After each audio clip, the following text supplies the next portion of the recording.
Have you ever wondered what goes through a soldier's mind when he watches a man charge into machine gun fire without even a helmet to protect him, knowing that logic says he should be dead within seconds, yet somehow he keeps running, keeps advancing, defying every law of warfare you've ever known?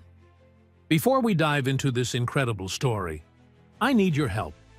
First, comment below and tell me where you're watching from.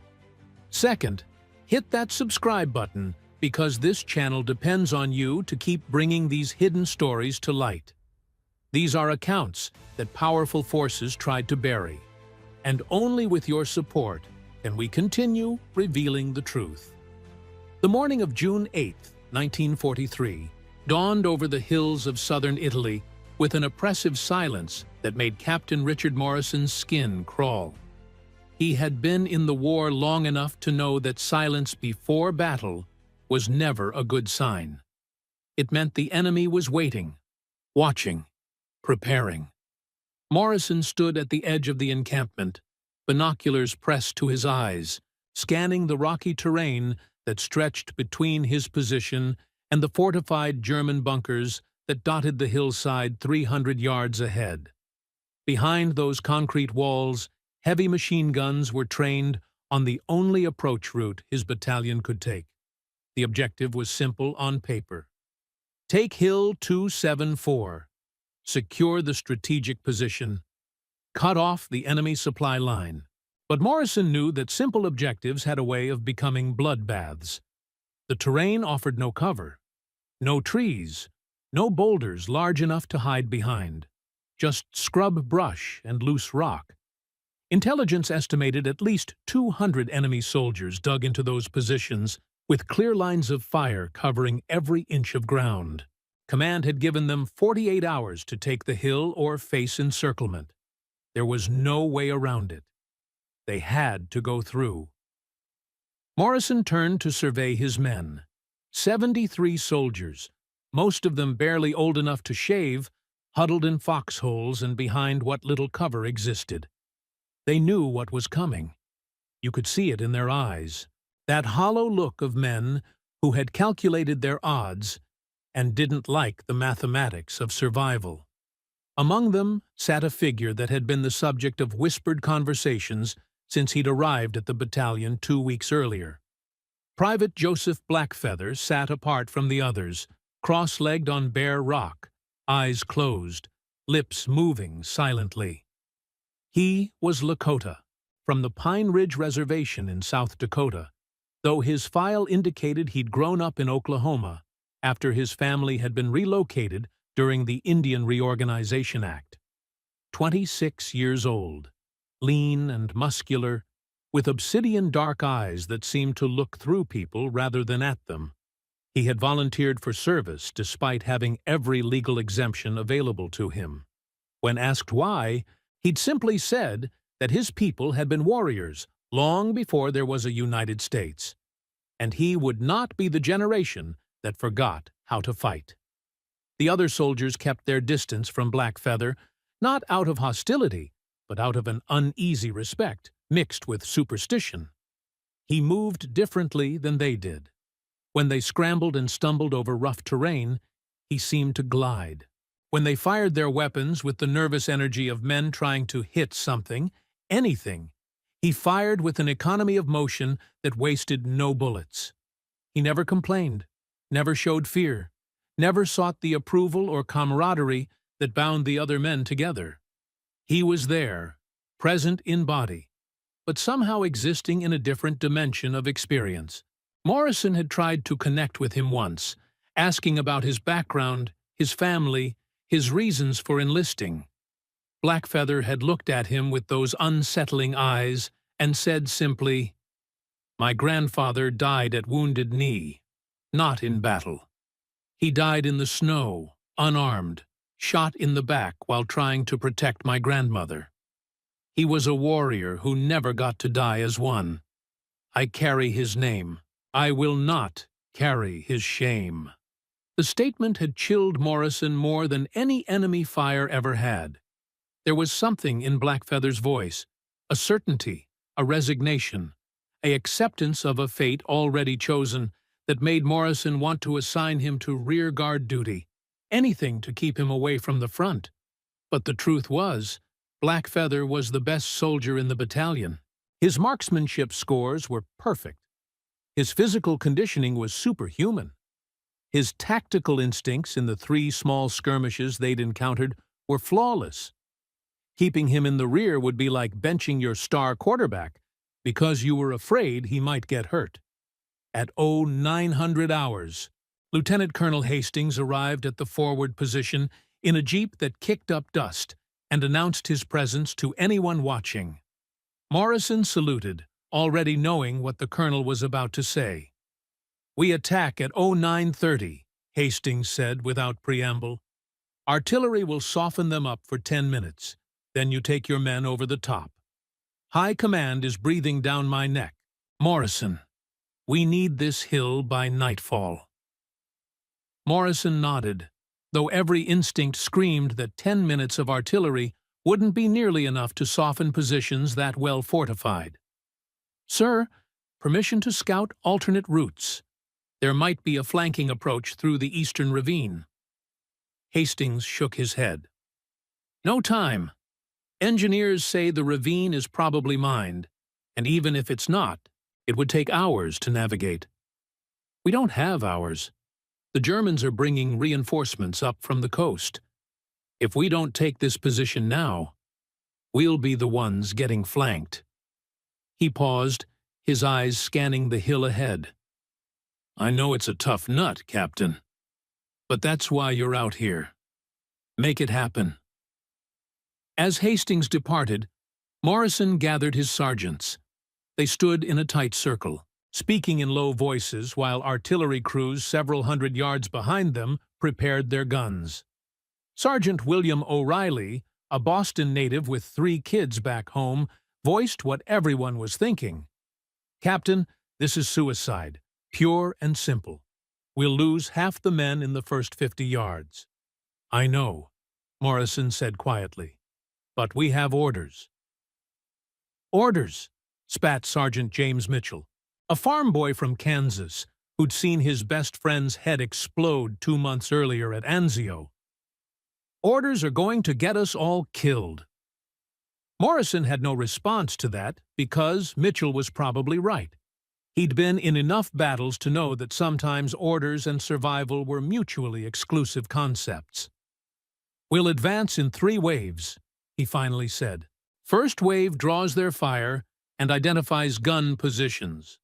Second wave flanks left and tries to get close enough to use grenades. Third wave provides covering fire and reinforces wherever there's a breach." O'Reilly shook his head. "That first wave is a death sentence." "I'll lead it," Morrison said. "I'm asking for volunteers to come with me, but I won't order anyone into that first wave."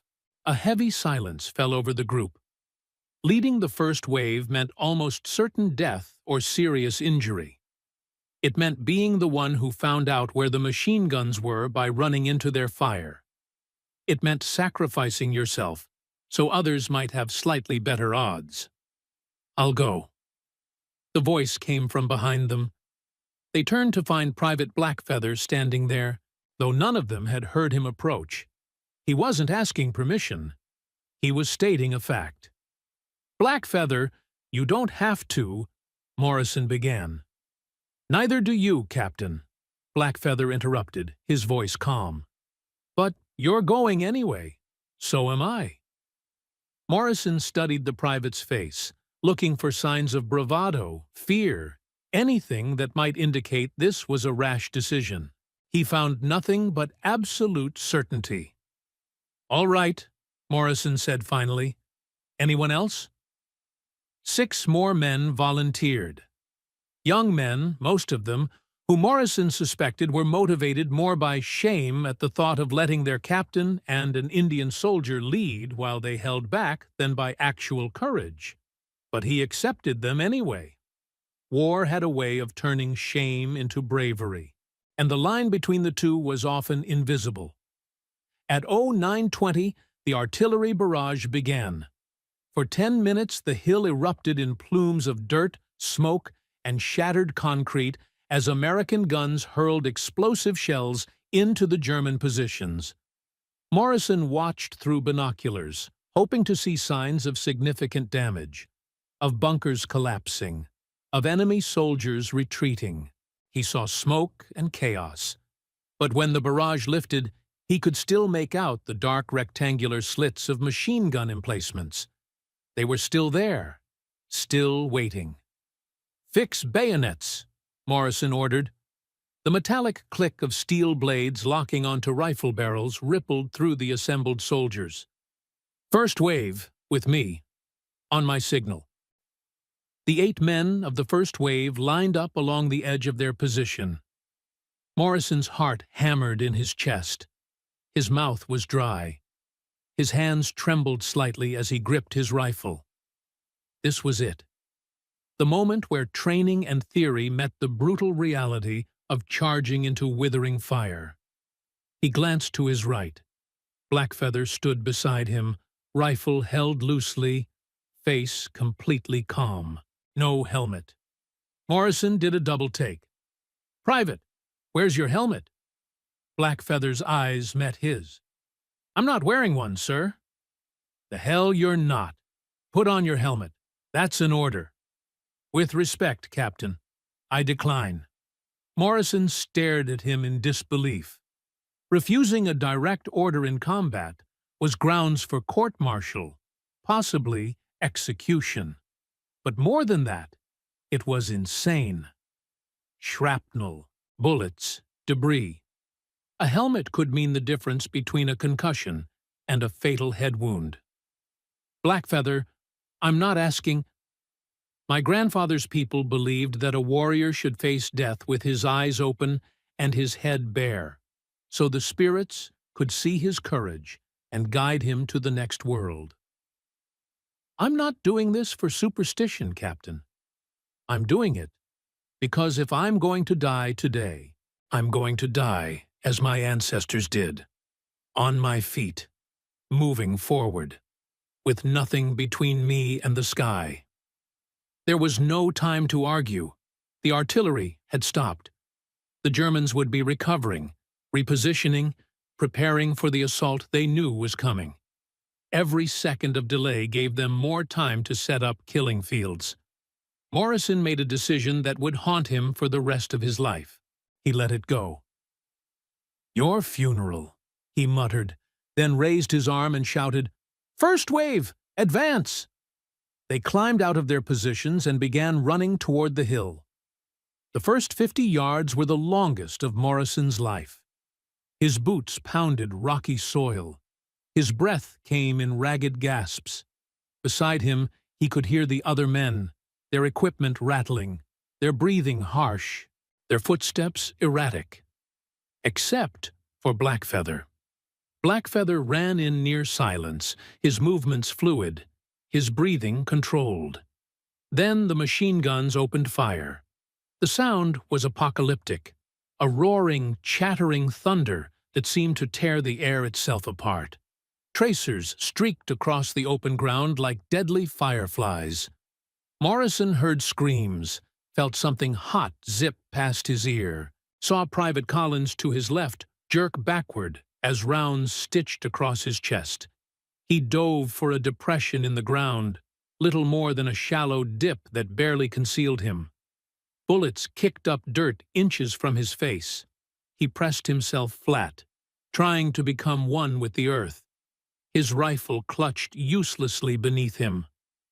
Through the chaos, through the screaming and the gunfire and the smell of cordite and blood, Morrison saw something that defied explanation. Blackfeather was still running. Not just running, but accelerating.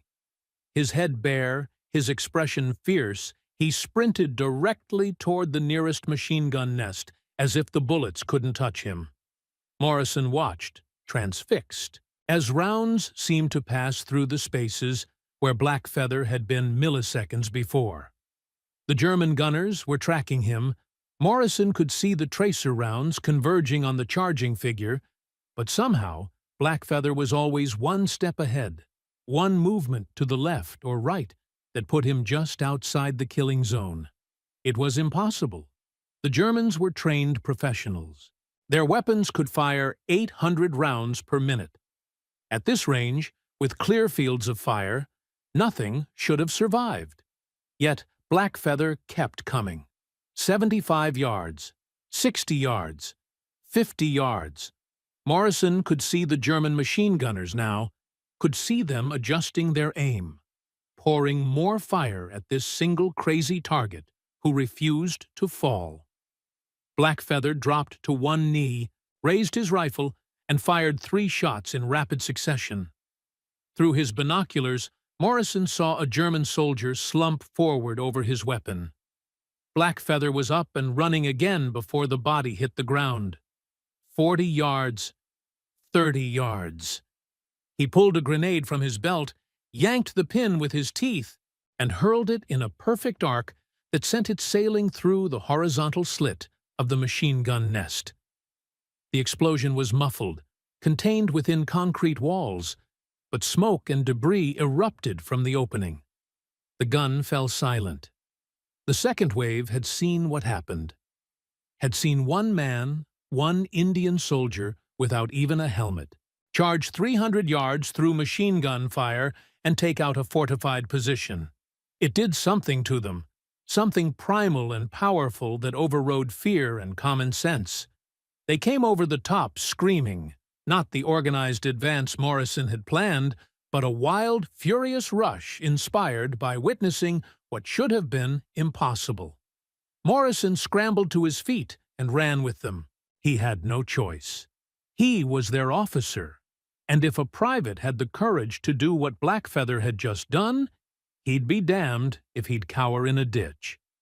The second and third machine gun nests were still firing, but their attention was divided now. Blackfeather was already moving toward the second position, running along the hillside in a flanking approach that used whatever minimal cover existed. Morrison led his men straight up the middle, using the chaos and smoke as concealment. It became a blur. Morrison fired his rifle without aiming properly, just pointing it in the general direction of muzzle flashes and pulling the trigger. Men fell around him, some hit, some diving for cover, some just collapsing from exhaustion and terror. He reached a low wall, threw himself behind it, and saw Blackfeather 50 feet away, grappling hand-to-hand with 2 German soldiers.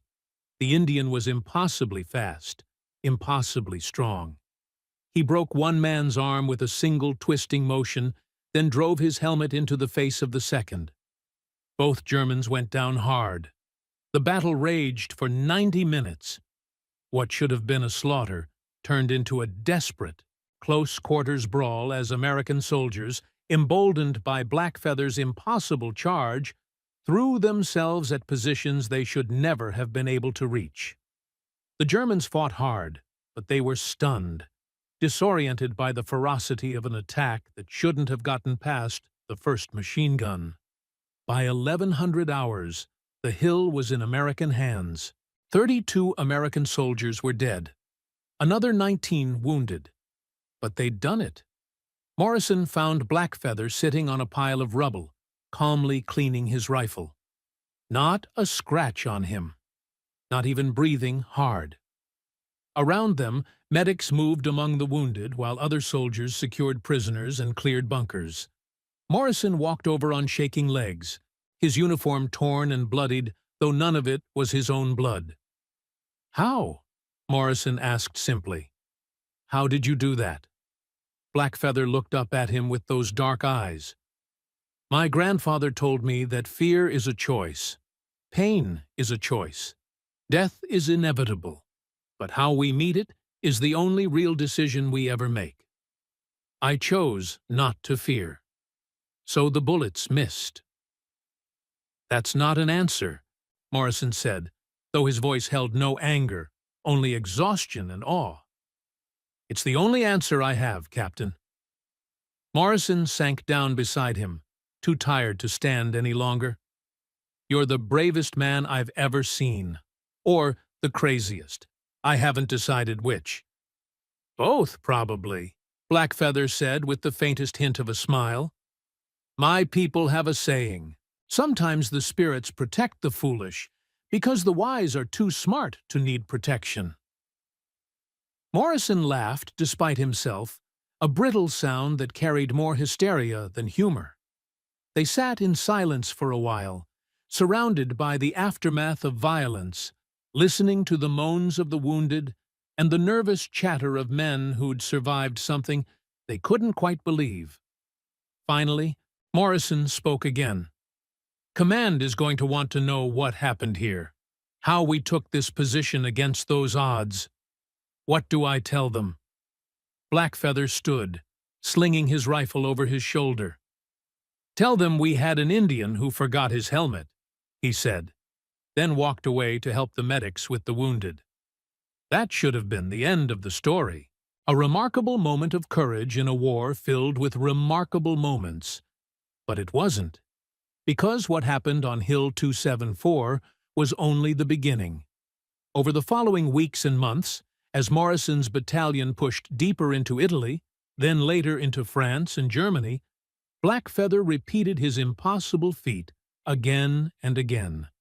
Every major assault, every desperate charge, there was Blackfeather, helmet left behind, running into fire that should have killed him, yet somehow surviving, somehow succeeding, somehow inspiring other men to do things they never thought themselves capable of. Word spread, at first just among the battalion, then through the regiment, then through the entire division. Men would request transfers just to serve near him. Reporters tried to interview him, but he refused.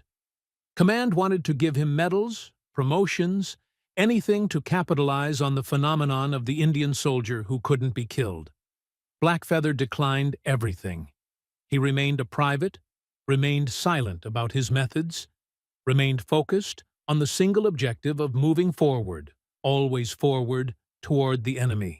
But there were others who noticed something different about Joseph Blackfeather, something that went beyond courage or luck or skill, something that troubled them deeply.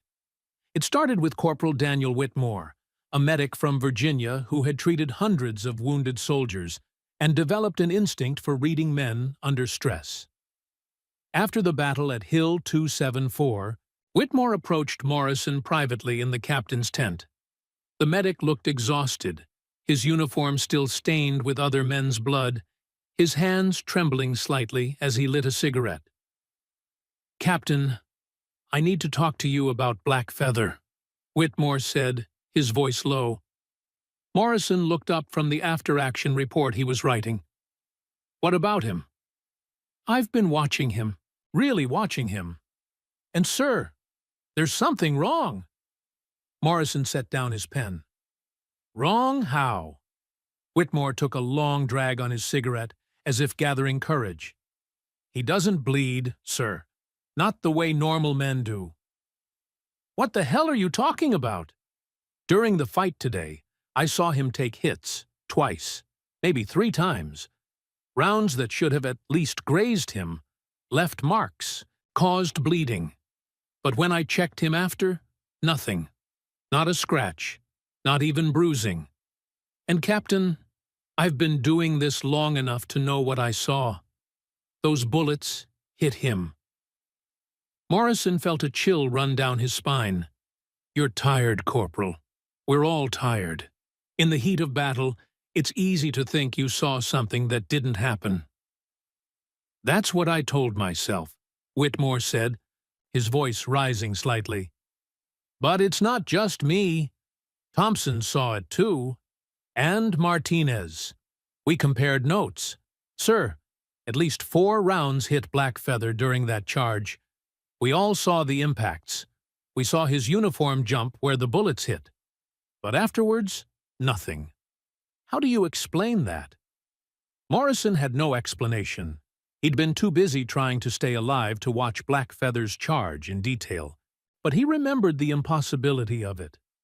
The way the Indian had moved through fire that should have shredded him. The way he'd kept running when 3 machine guns were focused on him alone. At the time, he'd attributed it to luck, to divine providence, to the chaos of combat making accurate shooting impossible.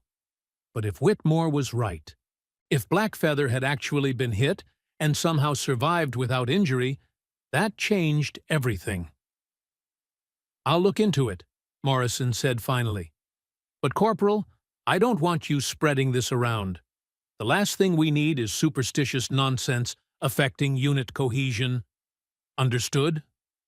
Whitmore nodded, but the look in his eyes said he didn't believe his own observations were nonsense. He left, and Morrison sat alone in his tent, listening to the sounds of the encampment settling in for the night. He told himself that Whitmore was mistaken, that combat stress could make men see things that weren't there. But deep down, he knew he'd witnessed something unexplainable on that hill, and it scared him more than the Germans ever had. The next major engagement came 3 weeks later, during the push toward Rome. The battalion was tasked with clearing a series of farmhouses that German snipers had turned into fortified positions. It was brutal, close-quarters work, house to house, room to room, never knowing if the next door you kicked open would reveal an enemy soldier waiting to blow your head off. Morrison's company took heavy casualties in the first hour. By noon, they were pinned down in a barn, taking fire from 3 separate buildings, unable to advance or retreat without exposing themselves to crossfire. Morrison was considering calling for artillery support, which would likely level the entire area including their own position, when Blackfeather appeared at his side. The private's uniform was torn and dirty, but he seemed completely unaffected by the stress that had every other soldier on the edge of panic. "Captain, give me 5 men and 30 minutes. I can clear those positions." Morrison stared at him. "Blackfeather, there's at least 20 enemy soldiers in those buildings. 6 of us can't." "I only need the 5 men for cover fire, and to secure the buildings after I clear them. I'll do the rest myself." There was that certainty again, that absolute confidence that bordered on madness. Morrison should have refused, should have stuck with the artillery plan, or waited for reinforcements, or done anything except send 6 men against 20 in fortified positions. But he remembered Hill 274, remembered what he'd seen, what everyone had seen, and against all reason, he found himself nodding. "Take your 5 men. You have 30 minutes." What followed was later described by those who witnessed it as something out of a nightmare, or a myth. Blackfeather moved through the farm complex like a spirit of vengeance. He didn't charge straight at the buildings. Instead, he used every shadow, every wall, every piece of terrain with a fluidity that seemed almost supernatural. When German soldiers appeared at windows to fire, Blackfeather was already gone, already flanking, already behind them. He entered the first building through a root cellar, emerged on the second floor, and cleared 3 rooms in less than 2 minutes. The sound of gunfire was constant, but always brief, always followed by silence. Sergeant Mitchell, who led the covering team, later told Morrison that he'd never seen anything like it. "It was like watching a wolf move through a flock of sheep, sir. Fast, efficient, brutal. But more than that, it was like he knew where they were before he saw them. Like he could sense them through walls." By the time 30 minutes elapsed, all 3 buildings were cleared. 19 German soldiers dead. Blackfeather walked out of the last farmhouse without a scratch on him, though his bayonet was red, and his uniform was splattered with blood that clearly wasn't his own. He reported to Morrison with the same calm demeanor he always carried. "Positions cleared, Captain. The buildings are secure." Morrison looked at him, really looked at him, searching for any sign of what he'd just done. Any trace of the violence, the killing, the brutality that clearing 3 buildings of enemy soldiers would require. Blackfeather's eyes were clear. His hands were steady. His breathing was normal. It was as if he'd just returned from a walk. "Casualties?" Morrison asked, though he already knew the answer. "None, sir. My team didn't have to fire a shot. I handled it." That night, Morrison made a decision that would change the trajectory of his military career and possibly his soul. He began keeping a private journal, documenting every engagement involving Blackfeather. Every detail, every observation, every impossible feat. He interviewed other soldiers privately, collecting their accounts, comparing notes, building a record of something that couldn't be explained by conventional means. The pattern was undeniable. In 11 major engagements over the next 4 months, Blackfeather participated in actions that should have killed him dozens of times over. He was seen taking direct hits from small arms fire, shrapnel, even once the blast wave from a grenade that exploded less than 10 feet from him. Yet, he never suffered so much as a minor wound. He never showed fear, never hesitated, never broke down the way other soldiers did after extended combat. It was as if he existed in a different reality, one where the normal rules of physics and probability didn't apply. But it was the incident at the bridge near Anzio that truly cemented Morrison's growing conviction that Blackfeather was something more, or perhaps something less, than human. The battalion had been ordered to hold a stone bridge against a German counterattack. Intelligence estimated a full company of enemy troops, possibly supported by armor, would attempt to retake the bridge before dawn. Morrison positioned his men in defensive positions on both sides of the bridge, with machine guns covering the approaches and mortars ready to drop rounds on any concentration of enemy troops. They settled in to wait, knowing the attack would come, but not knowing when. It came at 0300 hours. A probing attack, small groups of German infantry trying to feel out the American positions.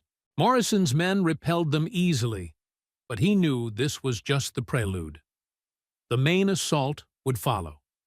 Sure enough, at 0430, as false dawn was just beginning to lighten the eastern sky, they came in force.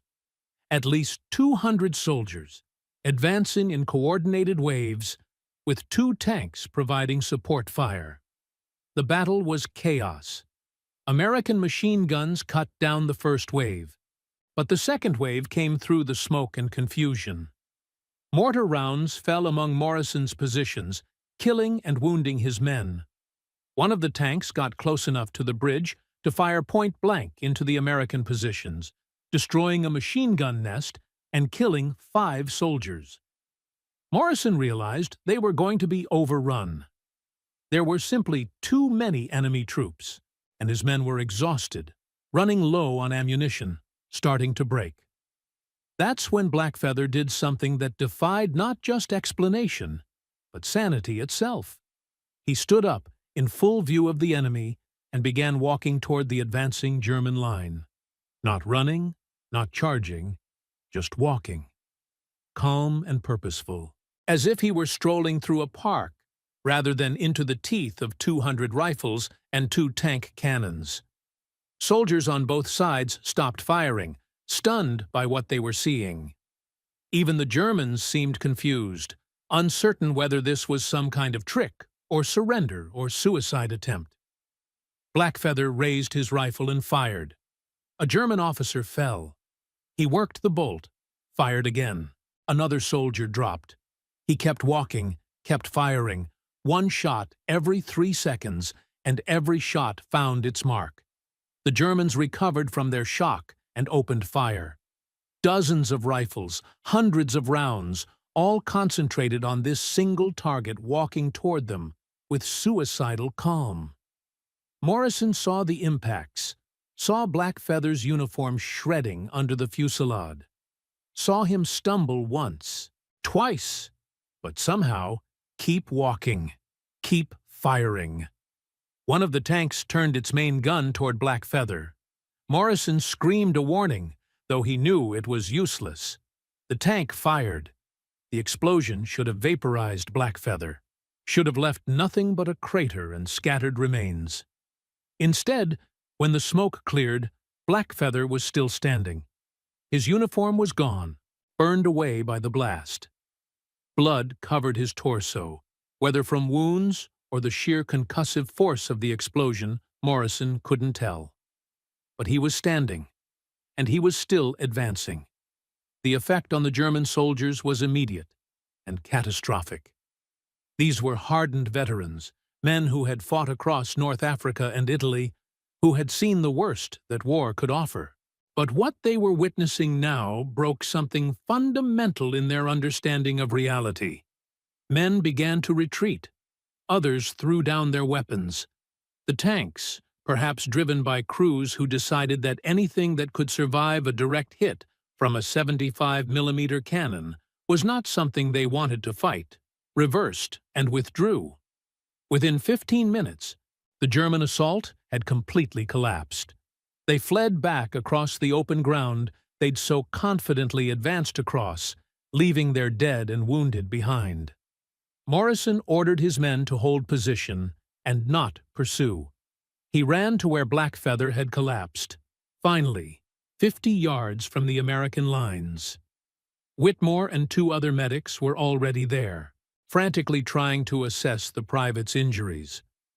Morrison pushed through to see, and what he saw made his blood run cold.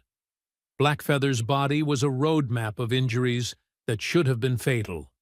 Bullet wounds, dozens of them, stitching across his chest, abdomen, arms, and legs, burns from the tank shell, shrapnel embedded in his flesh, yet none of the wounds were bleeding the way they should. The blood that covered him was already clotting, already beginning to seal wounds that should have required immediate surgery and hours of transfusions. And worst of all, as Morrison watched, he could see the wounds beginning to close. Not heal exactly, but close, the flesh knitting together in a way that was both fascinating and revolting. "Get him to the aid station," Morrison ordered, his voice shaking. "And Corporal Whitmore, I want absolute discretion on this. No one talks about what they've seen. No one. That's an order." They carried Blackfeather back on a stretcher. By the time they reached the aid station, his breathing had stabilized. His pulse was strong. The burns that had covered his torso were already fading to pink scars. The doctor on duty, a captain named Stevens, examined him with increasing bewilderment. "I've never seen anything like this," Stevens muttered, more to himself than to Morrison. "These wounds, they should be fatal. Multiple times fatal. But his vitals are normal. Better than normal, actually. It's as if his body is healing at an accelerated rate." "How accelerated?" Morrison asked, though he wasn't sure he wanted to know the answer. Stevens looked up at him, his face pale. "At this rate, he'll be fully recovered in 72 hours. Maybe less. Captain Morrison. What the hell is this man?" Morrison had no answer. He left the aid station and walked through the encampment, his mind churning. He'd been a rational man before the war, believed in science, in logic, in explanations that made sense within the framework of natural law. But what he'd witnessed with Blackfeather went beyond anything rational.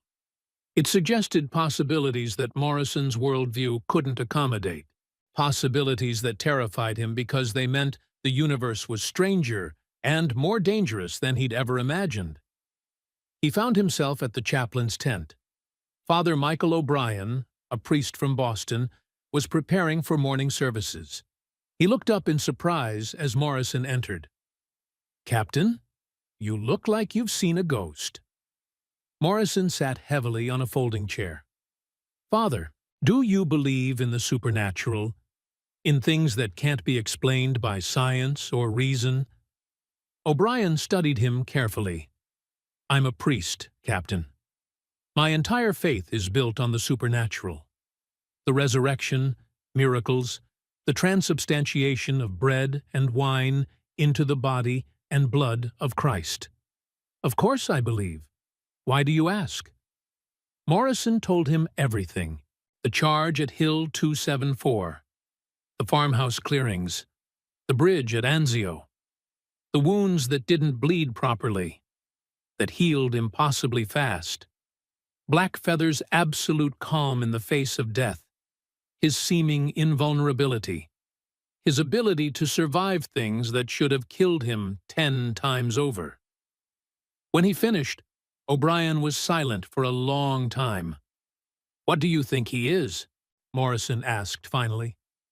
"I think," O'Brien said slowly, "that there are things in this world that exist outside our understanding. The Bible speaks of Nephilim, giants who walked the earth before the flood, of men who were mighty warriors of old, of Samson, who was given supernatural strength by God, of David, who killed Goliath against impossible odds. Perhaps Blackfeather is touched by something similar?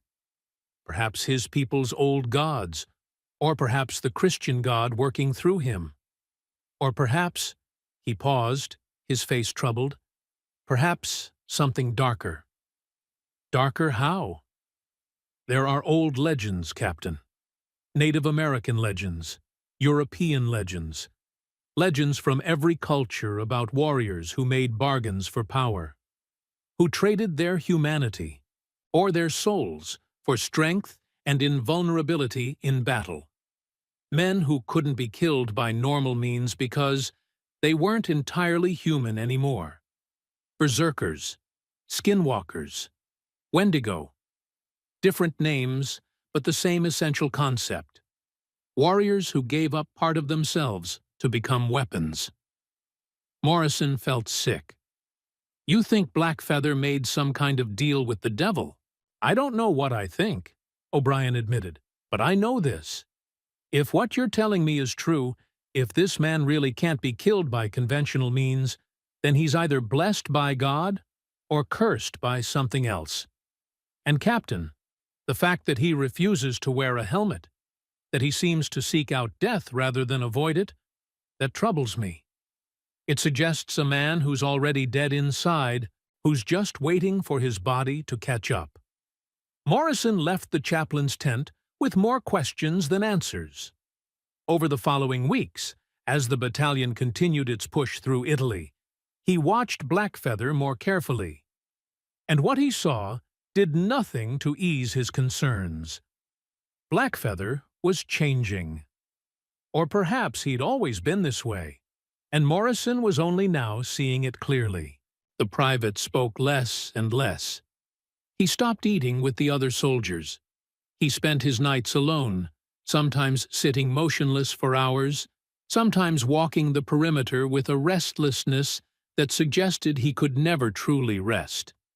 His eyes, which had always been intense, now seemed to look through people rather than at them, as if he was seeing something beyond the physical world, and the violence. Blackfeather had always been efficient in combat, but now there was something almost ritualistic about the way he killed. He preferred close quarters, preferring his bayonet or knife to his rifle whenever possible. Morrison watched him during a raid on a German supply depot, saw the way Blackfeather moved among enemy soldiers like a dancer, each movement precise, economical, almost beautiful in its lethality. It wasn't the desperate, clumsy violence of normal combat. It was art. And that terrified Morrison more than anything else. The breaking point came in December 1944, during the Battle of the Bulge. The battalion had been rushed north to help contain the German offensive in Belgium. They found themselves defending a small village against repeated German attacks in sub-zero temperatures. Men were dying from frostbite as much as from enemy fire. Ammunition was running low. Morale was at rock bottom. It was the darkest period of the war for Morrison's unit. On the third day of the siege, Blackfeather volunteered to go on a night patrol to gather intelligence on German positions. Morrison approved, sending him out with a 4-man team. They were supposed to be gone for 3 hours maximum.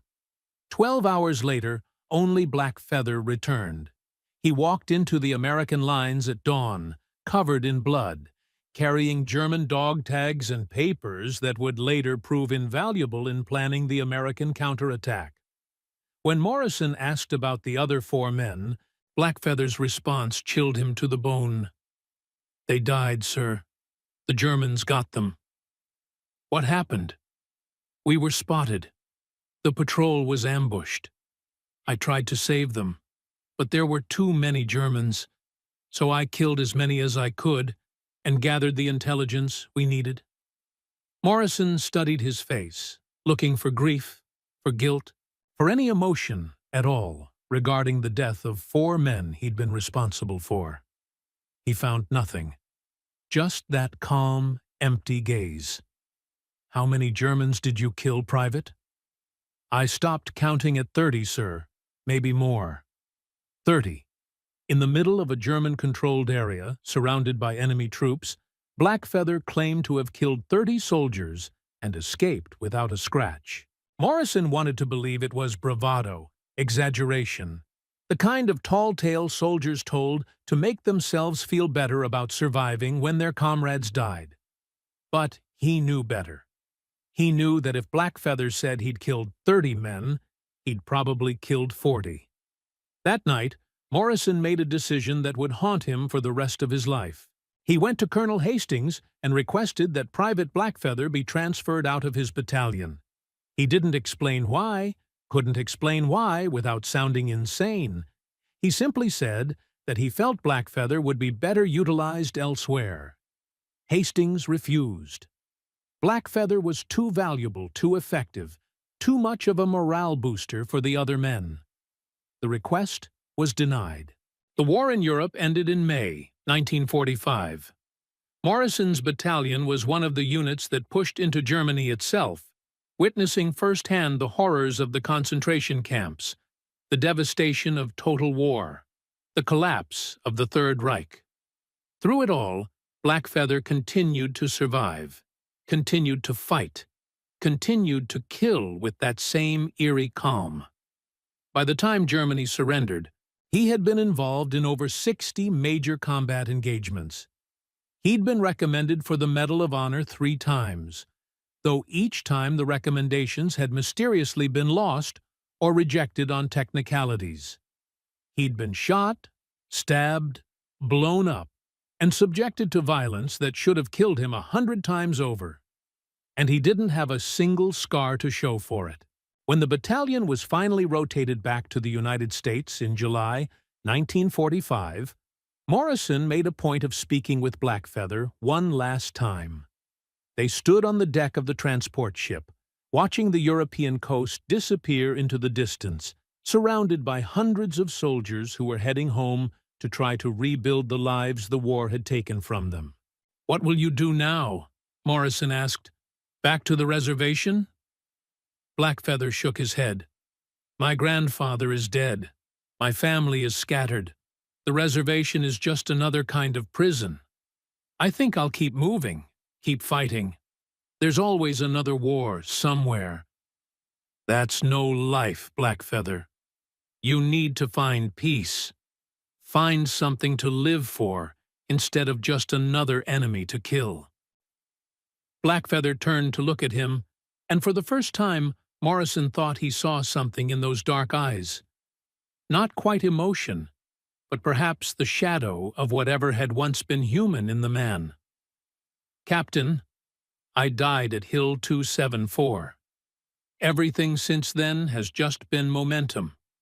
A body that forgot it was supposed to stop. I'm not looking for peace.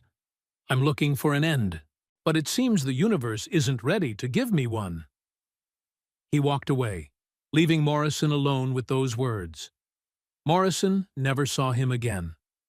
After they returned to the States, Blackfeather disappeared. His military records showed he'd been honorably discharged, but after that, nothing.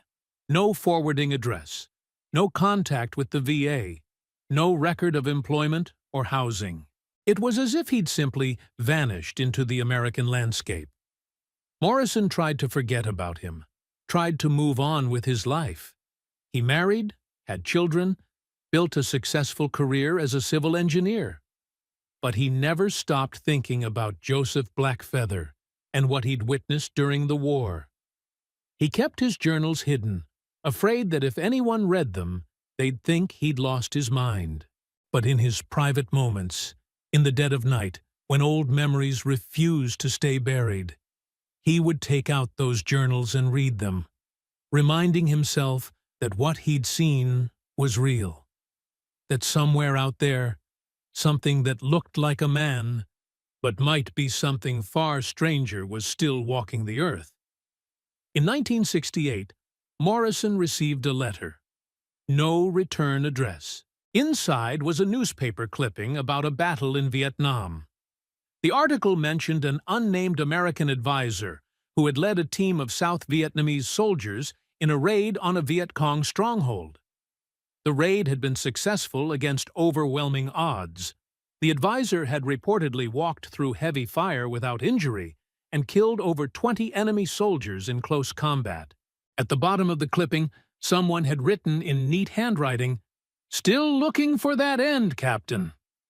Morrison burned the letter, but he couldn't burn the knowledge it brought. Blackfeather was still out there, still fighting, still unable to die. And Morrison wondered, not for the first time, if what they'd all witnessed during the war wasn't a miracle of courage, but a curse of immortality. A man trapped in an endless cycle of violence because death itself had rejected him. In his final years, Morrison turned to faith. He attended church regularly, prayed every night, sought absolution for the things he'd seen and done during the war. Father O'Brien, the chaplain from his battalion, had told him once that some things could only be understood through faith, that the rational mind would drive itself mad trying to explain the unexplainable. Morrison had finally accepted that truth. He couldn't explain Joseph Blackfeather, couldn't categorize him or rationalize him away. All he could do was pray that the man, or whatever Blackfeather had become, would someday find the peace and rest that had eluded him for so long. Morrison died in 1989, taking his journals and his secrets to the grave.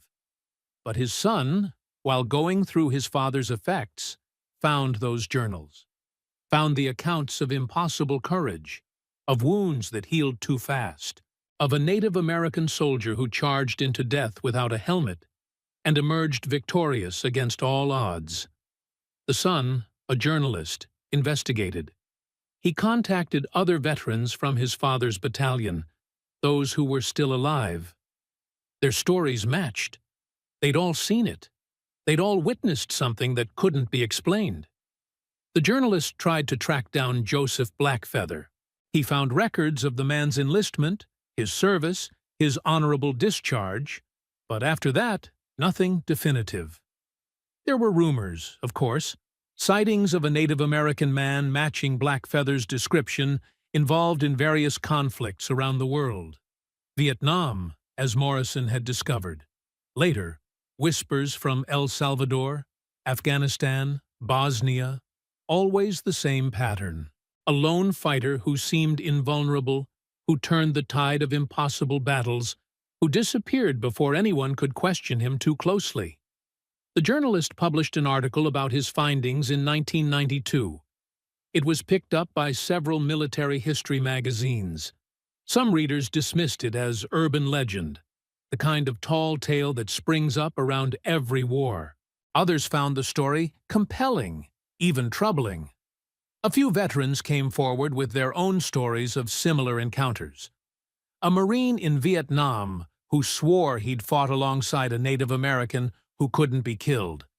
A CIA operative in Central America who claimed to have witnessed a man matching Blackfeather's description take out an entire enemy patrol single-handedly. A UN peacekeeper in the Balkans who reported seeing an unnamed Native American volunteer who seemed immune to small arms fire. None of these accounts could be verified. None provided definitive proof.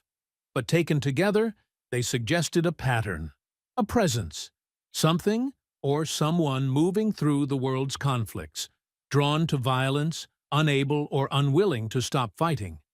And always, the description was the same. Dark eyes that looked through you, movements that were too fast, too fluid, wounds that didn't bleed right, that healed impossibly fast, and that eerie calm, that acceptance of death that paradoxically seemed to make death itself step aside. Today, if you search online for stories about Joseph Blackfeather, you'll find conflicting accounts. Some claim he died in Vietnam, others that he's still alive, others that he never existed at all, that he's just a composite of various Native American soldiers who served with distinction. But those who knew him, those who fought beside him, those who witnessed what he could do, they know the truth. They know that somewhere out there, perhaps on some distant battlefield, perhaps in some quiet corner of America, Joseph Blackfeather is still walking, still fighting, still unable to find the end he's been seeking since that day on Hill 274 when he charged into machine gun fire without a helmet and discovered that death had turned its face away from him. The question that haunts those who know his story is simple. Is Joseph Blackfeather blessed or cursed? Is he an angel of war, sent by God to protect the righteous? Or is he something darker? A man who traded his soul for power, and now can never escape the consequences? The answer depends on what you believe about the nature of the universe, about the existence of forces beyond human understanding, about whether courage and faith can literally shield a person from harm. What is certain is this. During World War II, a Native American soldier named Joseph Blackfeather performed acts of courage that defy logical explanation. He survived injuries that should have been fatal dozens of times over. He inspired men to achieve impossible victories. And then he vanished into history, leaving behind only questions, journals, and the haunted memories of those who witnessed what he could do. Whether he still walks among us, whether he found peace, whether he was ever truly human to begin with, these are questions that may never be answered. But his story remains, a testament to the strange and terrible mysteries that emerge from the crucible of war. If you have found this account disturbing, if it has shaken your understanding of what is possible in this world, then consider this. We live in a universe far stranger than we admit. There are forces at work beyond human comprehension, powers that move through our world, leaving only whispers and shadows. Some of these forces may be divine, the hand of God reaching down to protect the faithful. Others may be darker, older, the remnants of beliefs and bargains from a time before civilization. The only defense against such forces is faith, not in the supernatural itself, but in the goodness and protection that comes from following the path of righteousness. Turn to God. Turn to Jesus Christ. Not because faith will make you invulnerable like Joseph Blackfeather, but because faith gives meaning to a world that often seems chaotic and terrifying. In the darkest moments, when you feel most vulnerable, most afraid, most alone, remember that there are powers in this universe that see you, that care for you, that can shield you from harm. Whether Joseph Blackfeather was touched by such power, or whether he represents something far more troubling, is a question each person must answer for themselves. But let his story serve as a reminder that we do not fully understand the world we inhabit, and that humility before the mysteries of existence is the beginning of wisdom. The Native American soldier who charged without a helmet may still be out there, walking through conflicts we'll never hear about, fighting wars in the shadows of history. Or perhaps he finally found his end, his rest, his release from the curse or blessing that made him what he was. We may never know, but his story endures, passed from veteran to historian, from father to son, a reminder that courage can take forms we never anticipated, and that sometimes the price of surviving when others fall is to carry that survival like a burden for the rest of eternity.